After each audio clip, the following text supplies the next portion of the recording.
I stood before the gilded double doors of the Grand Meridian's largest conference hall in San Francisco, my laptop heavy in my hands. Every sound around me seemed to fade when the security guard glanced at my badge and shook his head. His voice was calm, polite, and firm. "Sorry, Ms. Levinson, you're not on the guest list." For a second, I thought I'd misheard him. Every year, I was here at Lumitech's Technology Honors Gala, an internal event but grand enough to rival a national award ceremony. Crystal chandeliers glimmered overhead, laughter and the soft clinking of champagne glasses spilled from the slightly open doors. I leaned forward and caught a glimpse of my former colleagues inside, dressed to perfection, the silver name badges on their suits catching the light. I steadied my voice. "I've worked here for 3 years. There must be some mistake." The guard frowned and checked the list again. "Only those on the list can enter. I'm just following orders." A familiar voice came from behind him. "What's going on here?" Victor Hale appeared in a tailored black suit, deep blue tie matching the company logo. His smile was easy, the kind people wear when they've just closed $1 million deal. "Maya," he said, nodding at me before turning to the guard. "It's fine. I'll take it from here." I waited for an explanation, a reason, maybe even a forced apology. Instead, Victor crossed his arms and looked at me with the kind of pity that stings more than anger. "We already have too many people tonight," he said. "This event is reserved for our official representatives." I frowned. "I designed the core framework of eLens. I spent over 6 months on it." Victor smiled, almost kindly. "And the company's grateful for that. But tonight's about public image, you understand? We need to project something new, younger, more in tune with our investors." I looked past him toward the stage. The backdrop glowed with bold white text. "Innovation of the Year, eLens Framework," presented by Eleanor Park. Standing nearby was a familiar silhouette, Eleanor, the new intern from Yale, the investor's niece. Her hair neatly pinned, eyes bright with confidence, the pale blue gown hugging her elegant frame. I remembered the first time I met her 3 months ago. She'd been polite, curious, eager to learn. I hadn't seen it coming. I'd shared demo slides, early prototypes, a few ideas about refining nonverbal language analysis. I thought I was helping a young woman passionate about technology. I didn't know that everything I'd shared would soon appear under her name and be the reason I was standing outside this door tonight. Victor sighed. "Don't make a scene, Maya. We're already considering future opportunities for you. This is just a PR event. It doesn't affect your position." I met his eyes. For a moment, I thought I saw something, maybe regret, or maybe just irritation that I wasn't playing along. I exhaled slowly, then opened my laptop. Victor tilted his head. "What are you doing?" I didn't answer, just typed a few lines, attached 4 files, selected the recipient list, and hit send. I checked the time, 7:04 p.m. Then I closed the laptop and looked up at him. "Check your email." I turned and walked away. I heard him call after me, but I didn't stop. I moved down the long corridor, through the grand lobby where servers were lining up trays of hors d'oeuvres, through the glass doors, and into the crisp San Francisco night. By the time I crossed the street toward the parking lot, my phone started buzzing, once, twice, then nonstop. I didn't need to look at the screen to know who it was. Everything I'd built, everything I'd prepared, was now in motion with a single click. 3 years of silence. 3 years of being the invisible backbone. 3 years watching others take credit for my work. Tonight, I didn't get into that room. That's fine. I don't need a seat at their table. I'll build my own. Have you ever been in a moment like that? When you gave everything, stayed loyal, and still ended up erased like you never existed?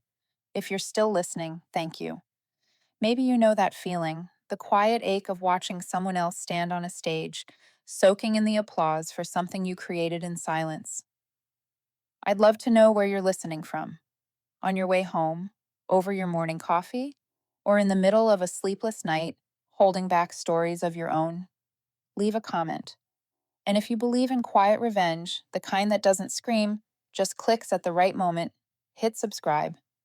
Because what happens next will prove one thing. Sometimes, silence is the strongest strike of all.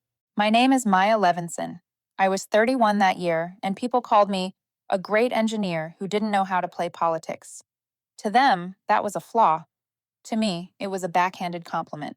I wasn't born to go in circles. I was born to solve problems.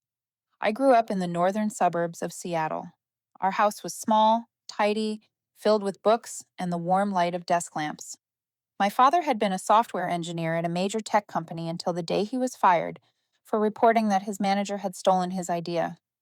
After that, he opened a tiny computer repair shop in our garage, and my mother, a math teacher, became the family's main source of income. Both of them taught me that logic and integrity were the greatest assets I could ever own. I believed that, believed it so deeply it bordered on naivete. I graduated from MIT with dual degrees in computer science and behavioral psychology. My thesis focused on how AI could analyze facial expressions and micro gestures to predict human behavior. Those ideas led me to Lumatech, a young but ambitious startup trying to merge artificial intelligence with behavioral science to optimize e commerce experiences. When I joined, Lumatech had fewer than 50 employees and occupied the second floor of an old brick building in the Mission District. No lounge, no private elevator, but something far more valuable. The air was thick with invention and fire. In those early months, I felt I belonged. I worked through the night, ate cold burritos, and listened to debates about product design that stretched until 2 in the morning. Then Victor Hale arrived. He was hired as product director just as the company was trying to evolve from a pack of gifted engineers into a business with a story investors could buy into. Victor had everything I didn't: a camera ready smile, the ability to pitch without slides, and a contact list full of people who wrote 6-figure checks. He'd already been through 3 startups, 2 of which had been acquired at enviable valuations. Every time he walked into a room, people turned. I'd never met anyone like him. At first, I was impressed. He stopped by my desk one June afternoon after reading an internal memo I'd written on body language analytics. Maya, he said, do you realize you're sitting on a gold mine? You need someone who can turn this into something investors understand in 2 minutes. I can do that. So we started working together. I handled the technical side, data analysis, code, system architecture. Victor turned dry logic into a story that sparkled. Imagine walking into an online store, he said, and with just a tilt of your head, the system knows you're unsure. eLens will give you the right product at the right moment in the right way. I thought it was a rare harmony between engineering and strategy. I was wrong. The first warning came during a fall investor meeting. I wasn't invited, but someone in the room later told me Victor had presented his new idea, integrating AI with behavioral analytics. My research: 6 months of work, not a single mention of my name, not even a credit line on a slide. I confronted him in the break room. You didn't mention me, I said, keeping my voice even. Victor smiled and patted my shoulder like I was a well meaning cousin. Maya, ideas are just one small piece. What investors remember is who's telling the story. Don't worry. When it all succeeds, your name will be in the product documentation. I wanted to believe him. Wanted to believe it was just a temporary oversight. So I said nothing. That was the first time I stayed silent. And my first mistake. The pattern repeated for months. I built the framework. He packaged it. I proposed new methods. He presented them to investors. When I raised concerns with HR, they said the same rehearsed line. All work produced during company hours belongs to Lumatech. As for credit, that's an internal team matter. Bit by bit, I became the ghost behind every major breakthrough. Each time I saw a demo labeled under someone else's name, knowing I had written every line of its core code, I felt myself disappearing, slowly, painfully, from my own work. Still, I stayed. Still, I worked. I told myself that as long as the results spoke for themselves, recognition would come eventually. I was wrong again. 6 months before the award gala, I started a new project, a complete re-architecture of the old algorithm. It was faster, sharper, capable of predicting behavior in real time based on both expression and tone. I hadn't named it yet. but in my head, I called it neurolattice, a cognitive neural mesh. I didn't tell anyone. I didn't save it on the company's servers or send it through internal mail. I built it on my personal laptop during weekends at a corner cafe that knew me by name. I wasn't naive anymore, and I wasn't afraid of losing something I never truly had. About a week after I finished the first demo of Neurolattice, I got an invite to an after-work party at Slayton Pine, the bar Lumitech liked for its post-shift gatherings. I don't usually enjoy nights like that, but I went that evening, not to mingle, but to watch. Lumitech was changing. The company was swelling, fueled by millions from venture funds, and I could see the pattern. People like me, quiet engineers who lived inside solutions, were being pushed out of the center. That center now belonged to people like Eleanor Park. Eleanor was the perfect product of a calculated hiring play. She was the investor's niece, a name already mentioned in a Forbes Under 30 piece about shaping next-gen UX. To me, she was the one who asked the difference between convolutional and recurrent neural networks in week 2 of her internship. I sat at the bar, ordered a gin and tonic, and picked a seat tucked enough to avoid small talk, yet close enough to hear what mattered. About an hour later, Victor arrived with Eleanor. They either didn't see me or decided I wasn't worth the notice. They took a corner table a few yards away. The place was loud, indie rock turned just high enough to make everyone speak up. I have a skill that not many know about, a leftover from studying nonverbal behavior. I read lips. I sipped my drink, pretended to scroll, and watched. Good work, Victor said, his smile half the familiar charm. Your pitch to Redwood Capital blew them away. They called you a leader. Eleanor shrugged. They think that framework is mine, she said. Victor let out a small laugh that had an edge. As long as they invest, who you are does not matter. Don't worry, Maya is not the type to speak up, he said. A chill ran through me. Eleanor hesitated. I don't feel right about it. I only polished the interface. The core is Maya's. If this leaks, Victor cut her off and leaned forward. Listen to me, he said. This is not about who did what. This is about who looks like they did it. You are young, bright, and well-connected. You were chosen. Maya is what everyone expects a good engineer to be. Skilled does not equal chosen. Silence followed. Then Victor raised his glass and clinked with Eleanor. Welcome to the center of the game, he said. I do not remember how long I sat there after that. When I left the bar, my hands were shaking with anger. I was used to having my work taken. What cut deeper was the way they treated it as a legitimate tactic, cold and unapologetic. That was the moment everything cleared. There was no one behind me at that company. No rules mattered except whatever could be hidden or rationalized. If I wanted what was mine back, I could not play on their board. I had to make a new board. I went home and reopened the Neuro Lattice design. That night, I wrote nearly 2,000 lines of code. More important, I created a folder on my personal laptop and named it Rebuild. In that folder, I began to document everything, a timeline of ideas I had submitted internally and then watched disappear. Emails between Victor and me about technical solutions, never made public. My personal Git commits, where I had developed modules before pushing to the company repo, screenshots, memos, call logs. I did not do this for revenge. I did it for a simpler reason. If I wanted to rebuild everything, I needed the facts. And if one day someone asked me to prove authorship, I would have an answer, clear and detailed enough to be indisputable. Over the next week, I began reaching out to old colleagues, engineers, who had left Lumitech because they were supposedly not a fit with company strategy.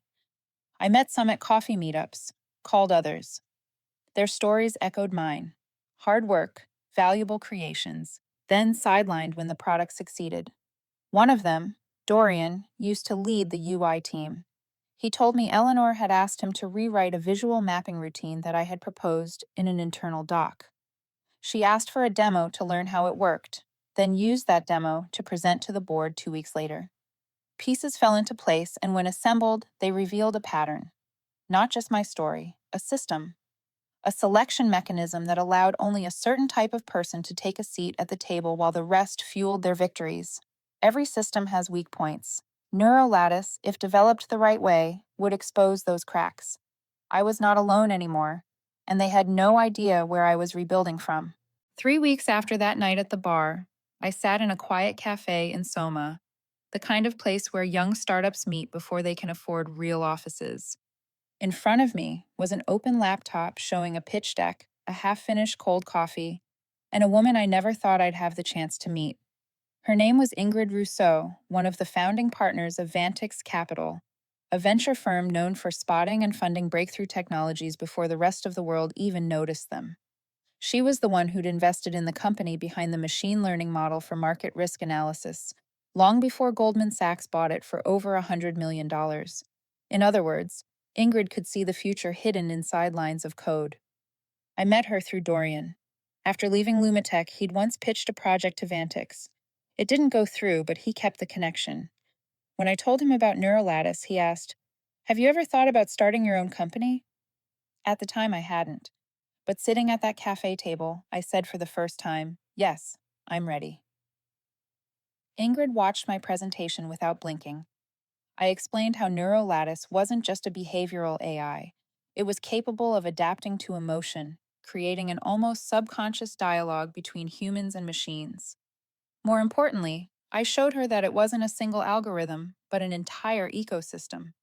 I had rebuilt the data architecture, redesigned the APIs, and optimized the framework for large-scale integration. When I finished, Ingrid stayed silent for a long moment before nodding. "You didn't come here to ask for money," she said, her voice steady and sharp as a hammer striking wood. "You came to start a reversal. I like that." I kept my expression calm, though a pulse of adrenaline ran through me. I can't promise success, but I can promise I'll be the last one off the ship. Ingrid smiled. "Good. Keep that spirit, Maya, and never go back asking for a seat at a table where you weren't invited in the first place." We shook hands. The first deal was a seed investment of $2.8 million, enough to establish a company, hire a core team, and file a provisional patent for the initial version of Neurolattice. I named the company Synapt IQ. The name captured the essence of the technology, a network of synthetic synapses that think and adapt like real intelligence. After that meeting, everything moved like lined-up dominoes, ready to fall. I rented a small office on the top floor of a converted warehouse, a bright, quiet space where we could hold private meetings without echo. I chose my team carefully. Dorian took charge of UX. A former back-end engineer from Amazon handled infrastructure. Two product specialists from rival companies, tired of politics and performance theater, joined soon after. Every person I brought in had once been pushed aside somewhere else. All of them carried talent, precision, and an unshakable resentment that could be turned into drive. We made no announcements, no website, no LinkedIn, no startup registry. We operated like a shadow company, developing in silence, invisible to the outside world. I still went to Lumitech every morning, sitting at my old desk as if nothing had changed. But inside me, two realities were running in parallel, one that was already dead and one that was just beginning to breathe. That Thursday afternoon, Victor held a team meeting to announce Eleanor's promotion to head of product experience. She gave a short speech about Lumitech's new vision while everyone smiled and clapped. I clapped too, but my eyes stayed on the slide behind her. One section described almost word for word the concept of emotional interaction I had outlined in my demo file over a year ago. They hadn't just stolen my work, they were redefining it, without me. The following week, I filed the patent for Neurolattice. I chose the submission date to match Lumitech's internal awards ceremony, the one I'd once hoped my team would win. This time, I didn't care who got the trophy. I had moved beyond the need for their validation. In parallel, I began reaching out to potential clients. Through old contacts, I connected with 3 mid-sized e-commerce companies that had once used Lumitech's services, but complained that the platform felt soulless. I gave them access to a Neurolattice demo. The results exceeded every expectation. In all 3 tests, conversion rates rose by more than 30% compared to the existing system. One client said, "We thought AI could only classify, Now it actually understands our customers. I didn't sign any contracts. It was still early, but I knew I had something Lumitech could never build, not just an algorithm, but belief. Belief that technology isn't only about selling more, it's about creating genuine connection between people and the world they move through, and I would never let them steal that again. A month after filing the patent for Neurolattice, I received an email from Lumitech's HR department. Subject line: Staff allocation for annual event and nominations for the Technology Innovation Award. I knew that ceremony. It was always held at the Fremont Plaza Hotel. Logos everywhere, cameras flashing, champagne speeches about vision and collaboration. The year before, I'd been on the short list for nomination, then removed at the last minute without explanation. This year, I expected nothing. The meeting took place on the 8th floor, more crowded than usual. Victor sat at the head of the table, glowing with confidence. Eleanor was smiling the way people do when they already know the outcome. I picked a seat near the end, quietly taking notes in my worn blue notebook, the same one I'd used to sketch ideas back when I still believed effort was enough. Victor began with his usual string of praise: user growth, integration efficiency, quarterly gains. Every achievement he mentioned tied back to the platform I'd helped build quietly in the background, though my name was nowhere in sight. Then came the announcement for the Technology Innovation Award. Eleanor Park, Victor said, his voice rich with pride, for her critical contribution to reshaping user experience through emotional interfaces and proactive behavior prediction. Applause filled the room. Eleanor gave a modest nod, the kind that looks humble enough to disarm envy. No one there thought she didn't deserve it. I stayed silent. I wasn't surprised. I wasn't even hurt. It felt like watching an old play with the same cast, except this time I was sitting in the audience instead of behind the curtain. And I knew the ending would be different. Victor wrapped up with logistics for the event. Each department could send only 3 representatives. Our technical team will be represented by Eleanor, Mark, and Ravi, he said, then turned toward me with a smile that was polite enough to sting. Maya, I know you've contributed a lot, but seats are limited. I hope you understand. I nodded. I understand. I'll stay at the office and work. For a few seconds, the room went still. No one spoke up, no one defended me. And in that silence, I finally understood. I never had a seat here, not at this event, not in their idea of who mattered. The ceremony took place Saturday night at Fremont Plaza, as always. I didn't go, but I made sure I was still present, in my own way. That afternoon, while everyone was getting their makeup done and steaming their suits, I sent an email. Recipients: the entire Lumitech executive board, including the CEO, legal department, HR, and several major investors. Subject: technical summary and patent ownership. Concerning behavioral platform, urgent. The attachments included the provisional patent documents for Neurolattice filed under my name and Synapt IQ, a timeline proving I'd developed the algorithm independently, off company hours, without using corporate resources.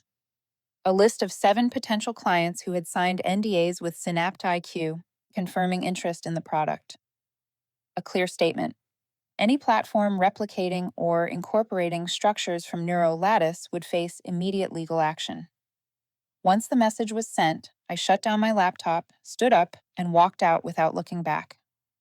That evening, I sat in a small Mexican diner on the edge of the city, ordered enchiladas, and reviewed the final design files. At 8:17 p.m., the moment Victor was likely stepping on stage to announce Eleanor's award, my phone started vibrating. The first message came from Lumitech's legal director.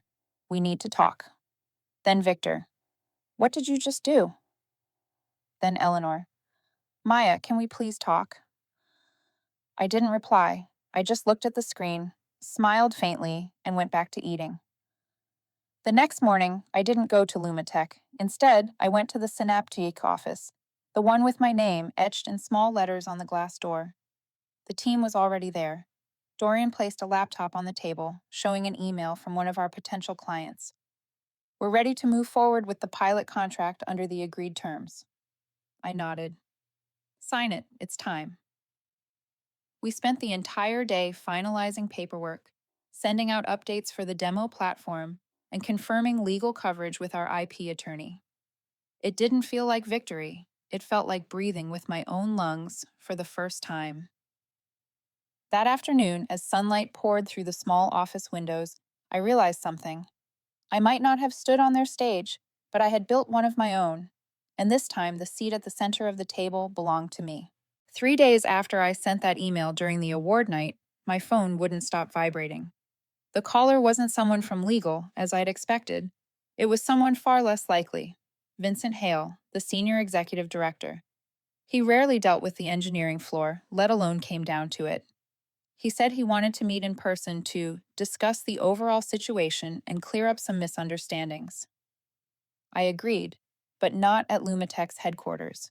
Instead, I chose a neutral co-working space in the Mission District, somewhere I knew the security cameras ran constantly and the lease was under my company's name.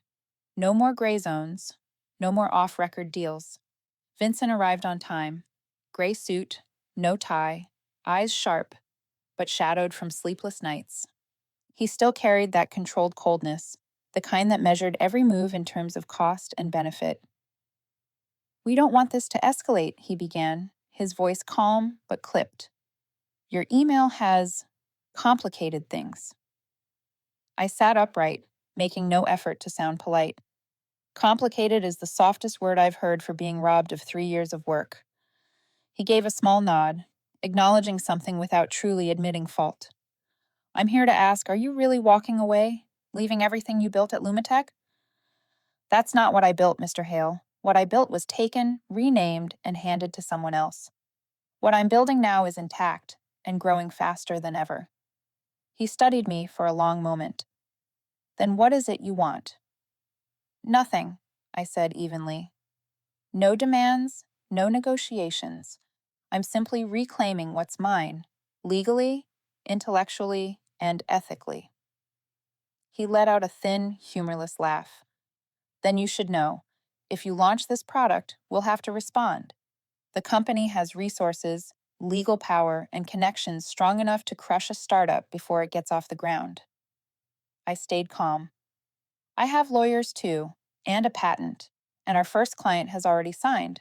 But more than that, I have the truth." For a moment, silence settled between us. Then Vincent sighed, pulled a thin envelope from his briefcase, and slid it across the table. "This is an acquisition offer," he said. "We'd like to buy Neurolattice and Synapt IQ. You'd stay on as head of strategic development, reporting directly to me. Triple your current salary, plus equity." I didn't open the envelope. "And Eleanor stays?" "She'll move to the legacy product team. You'd lead behavioral tech entirely." I shook my head. "Too late, Mr. Hale. I'm not going back to a system where I have to prove my worth every day, while others only need to show up at the right place at the right time." He leaned back, thoughtful.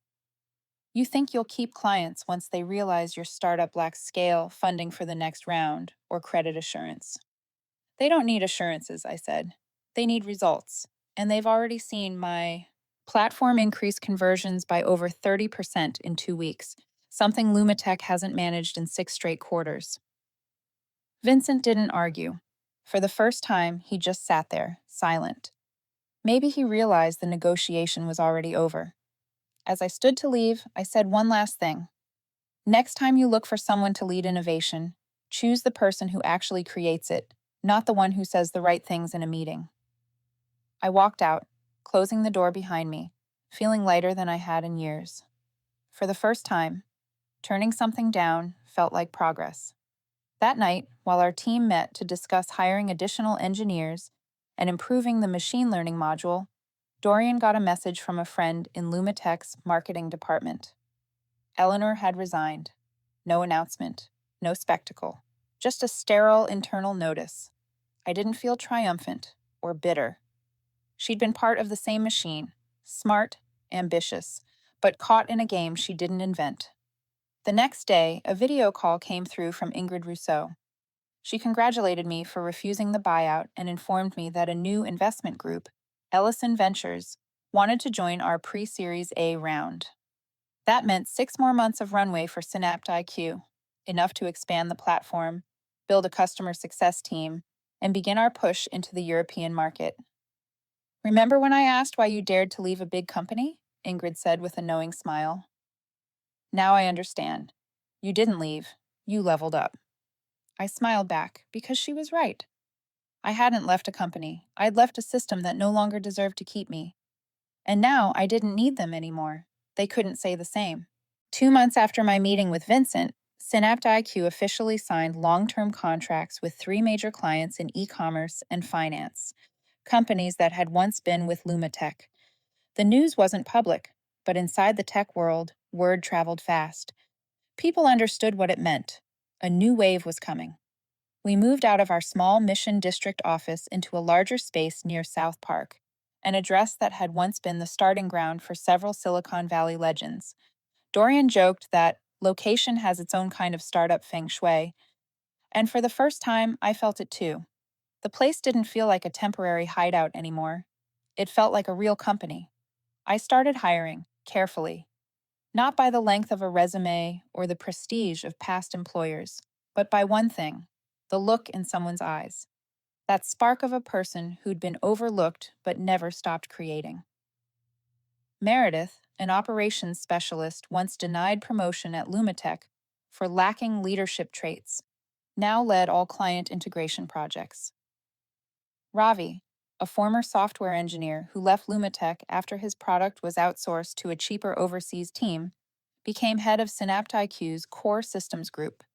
Each of them carried a story, a fragment of everything the old system had wasted. Work wasn't easy. Some nights I slept at the office. One week, a critical data bug nearly crashed our demo. The client threatened to cancel the trial. We fixed it in 48 hours, sent a patch and a full technical breakdown. Not only did they stay, they asked to expand the partnership to 2 new modules. Dorian came to me holding a printed client email. You realize, he said, if this had happened at Lumatech, they would have dumped the blame on the whole team. Here, it became part of our learning curve. I nodded. That was exactly what I wanted to build. A company that wasn't afraid of mistakes, only of refusing to correct them. By month 3, we held a private demo for a small group of potential investors. No flashy stage, no glossy brochures, just a whiteboard, handwritten flow maps, and a live prototype. After the demo, one investor, Karen Dubois, a former IBM engineer, looked at me and said, "There's no shortage of behavioral AI startups, but people like you, who understand both the system and the human side, are rare." 3 days later, Synapt IQ received pre-Series A offers totaling $6 million from 3 different funds. We chose Karen's, and right when I thought the storm had passed, Lumatech made its move. On a Monday morning, while we were discussing our expansion into Canada, I got an email from legal. Lumatech had filed an intellectual property infringement notice.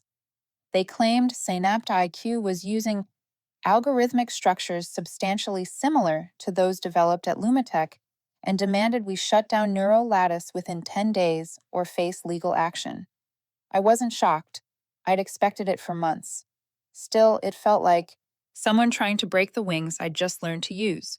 We held an emergency meeting with our lawyers, engineering leads, and investor representatives. After 2 hours of dissecting every line of the claim, our attorney stood up and said firmly, "You have nothing to worry about. Legally, you've done everything right." Still, I stayed cautious. I drafted a formal response attaching full documentation, development logs, device history, patent records, and, most ironically, a copy of an old internal email from Lumatech's own legal advisor, who had once dismissed my proposal as lacking commercial potential. 3 days later, my phone rang with an unfamiliar number. The caller ID read, Preston Wade, Chairman, Lumatech Board. A man who rarely appeared in public, let alone reached out directly. "Ms. Levinson," he said, his voice calm and low. "I'd like to talk." For a second, I didn't speak. This wasn't middle management anymore. This was the man at the very top. I nodded, even though he couldn't see me. "We underestimated you," he continued, "and perhaps our entire system did. You did something few people ever dare to do. Walk away from the table and build your own. I said nothing. I waited. Then he added quietly, "You may not need us anymore, but the company is on the edge." There was something different in his tone now. No threat, no strategy, just acknowledgement, maybe even respect. And in that moment, I understood. They were no longer attacking. They were trying to negotiate, but this wasn't their board anymore. Not this time, not ever again. I met Preston Wade a week after that call in a discreet office on the 42nd floor of a downtown financial tower.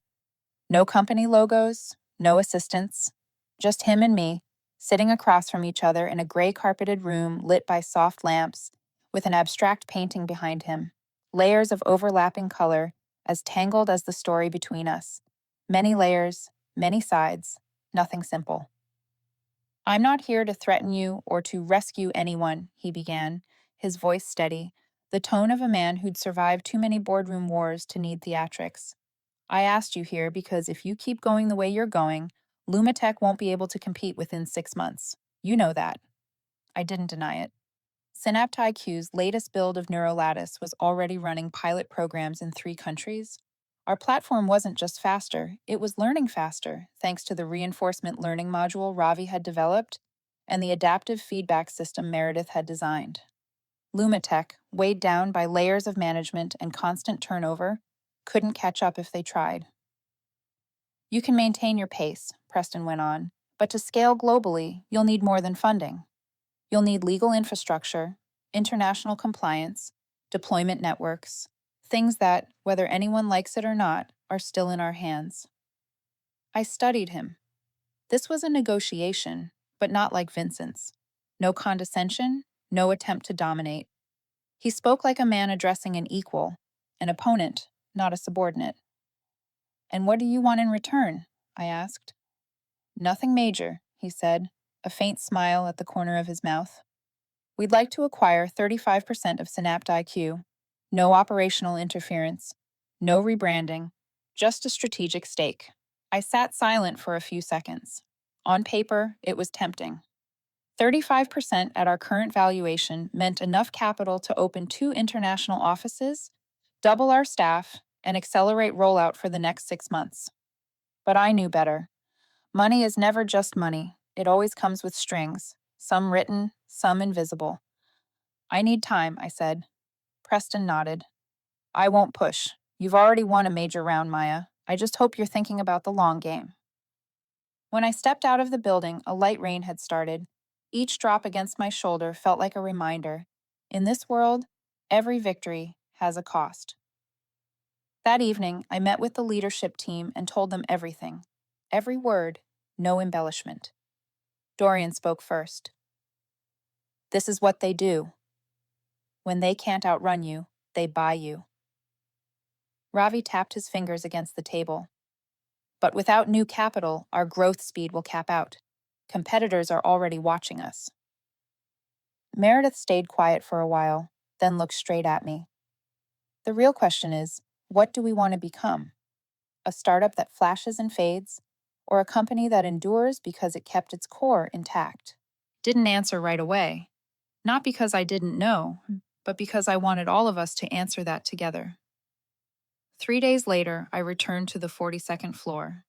Preston was standing by the window, looking down at Wall Street like a general surveying a battlefield. "I'm not here to sign," I said. "I'm here to thank you." He turned, one eyebrow slightly raised, as if he'd seen it coming. "I thought about it carefully," I said, "and I realized what I'm building isn't just technology. It's a new way of working, a model where every voice matters, where people aren't buried under titles and politics." I placed a document on the table, the new SynaptIQ charter we'd rewritten over the past 3 days. "We're opening a Series A round, strategic investors only, but with limits.